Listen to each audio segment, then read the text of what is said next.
এই রুমটা কে থাকতো? এই রুমে উনি থাকতো। এই রুমে উনি থাকতো। হ্যাঁ। সন্তানেরা সবাই প্রতিষ্ঠিত। একজন সচিব, একজন দেশের স্বনামধন্য বিশ্ববিদ্যালয়ের শিক্ষক, আরেকজন থাকতেন কানাডায়। তবে ৭৫ বছর বয়সী মা নুরজাহান বেগমকে রাখা হয়েছিল মিরপুর ১১ নম্বরে বোনের বাসায়। ৫ তলা এই ভবনের যে ফ্ল্যাটটিতে এই বয়োবৃদ্ধা নারী থাকতেন, সেখানে ঢুকলে মনে হয় এ যেন পুরো এক বস্তির পরিত্যক্ত ঘর। একটি ছোট্ট শোবার ঘর, বিছানার পাশে ছড়িয়ে ছিটিয়ে আছে নানা জিনিসপত্র। এই ঘরেই মরে পড়েছিলেন নুরজাহান বেগম। এই রুমটা কে থাকতো? এই রুমে উনি থাকতো। এই পরিবেশে মানে আপনি কিভাবে থাকতেন? এটা একটা আমরা লোক দিয়ে পরিষ্কার করাইছি, তারপর কুরবানিতে একটু এলোমেলো হয়ে গেছে। এই পরিবেশে তো একজন মহিলা একজন মানুষ থাকতে পারে না।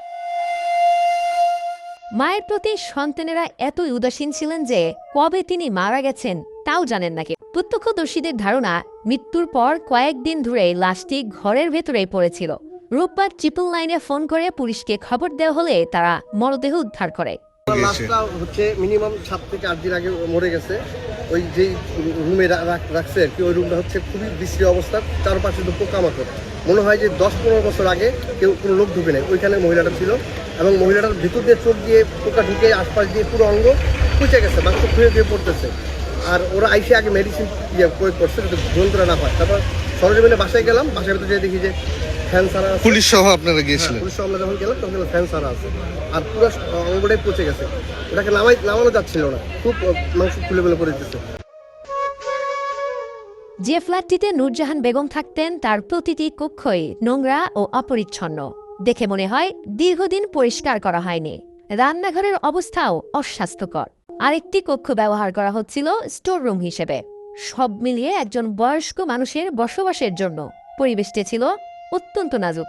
মায়ের প্রতি সমাজে প্রতিষ্ঠিত সন্তানদের অবহেলার এই চিত্র দেখে ক্ষোভ প্রকাশ করেন এলাকার মানুষ।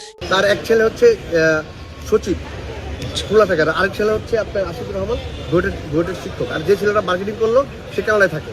তাহলে তারা একটা ভালো একটা পরিবার, তাদের পরিবারের বাপ মার প্রতি এরকম দর থাকবে কেন? আর বাড়িটা তাদের নিজেদেরই? বাড়িটা কি তাদের নিজেদের? হ্যাঁ, বাড়ি তাদের নিজের, সেজন্য ফালায় রেখে ফেলেছে। এই কথা জবাব দিতে গেলে সে আমাকে আমার রোশানলে পড়েছেন। আর যে মহিলা এখানে থাকে সেও মানে বাসা ঘরের যে অবস্থা, মেন্টালি সিক বলা যায়। Mentally sick. এরাই আমাদের সুশিক্ষিত সমাজটাকে কলুষিত করতেছে।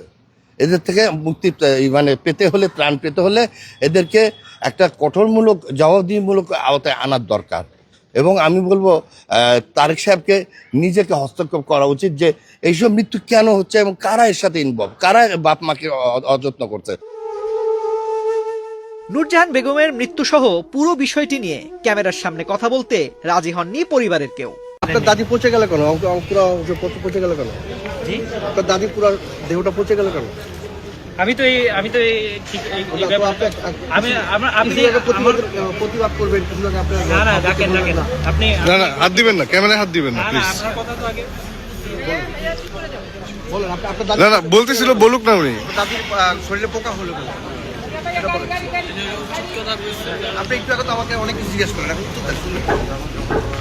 এরই মধ্যে নুরজাহান বেগমের মরদেহের ময়নাতদন্ত সম্পন্ন হয়েছে। প্রতিবেদন হাতে পেলেই বয়োবৃদ্ধ এই নারীর মৃত্যুর কারণ জানা যাবে বলে জানিয়েছে পুলিশ। বিধি মোতাবেক তার মেয়েদেরকে জিজ্ঞাসাবাদ করি কবে কীভাবে মারা গেছে। তারা যেটা বলেন যে উনি যে জবাবটা দেন ওটা আমাদের কাছে সন্তোষজনক মনে হয় না। তার মৃতদেহের পোকা ছিল, তো মৃত্যুর সঠিক সময় ওনার মেয়ে বলতে পারে নাই। এই কারণে আমরা লাস্টটা পোস্টমর্টমে দিয়েছি, লাস্টে সুরতহাল প্রস্তুত করেছি। পরে পোস্টমর্টম রিপোর্ট আসার পরে আমরা মৃত্যুর সঠিক কারণ এবং সঠিক সময় আমরা জানতে পারব। একজন মা যিনি হয়তো একদিনে সন্তানদের হাত ধরে স্কুলে নিয়ে গেছেন, অসুস্থ হলে নির্ঘুম রাত কাটিয়েছেন, নিজের সুখ বিসর্জন দিয়ে তাদের প্রতিষ্ঠিত করেছেন, কিন্তু জীবনের শেষ অধ্যায়ে তার ঠিকানা ছিল নোংরা অপরিচ্ছন্ন একটি ঘর। সঙ্গে ছিল শুধুই একাকিত্ব। নুরজাহান বেগমের এমন মৃত্যু শুধু একটি পরিবারের গল্প নয়, এটি আমাদের সমাজের জন্য একটি অস্বস্তিকর প্রশ্ন। ব্যস্ততার এই সময়ে আমরা কি আমাদের বয়স্ক বাবা মায়ের জন্য যথেষ্ট সময় বের করতে পারছি?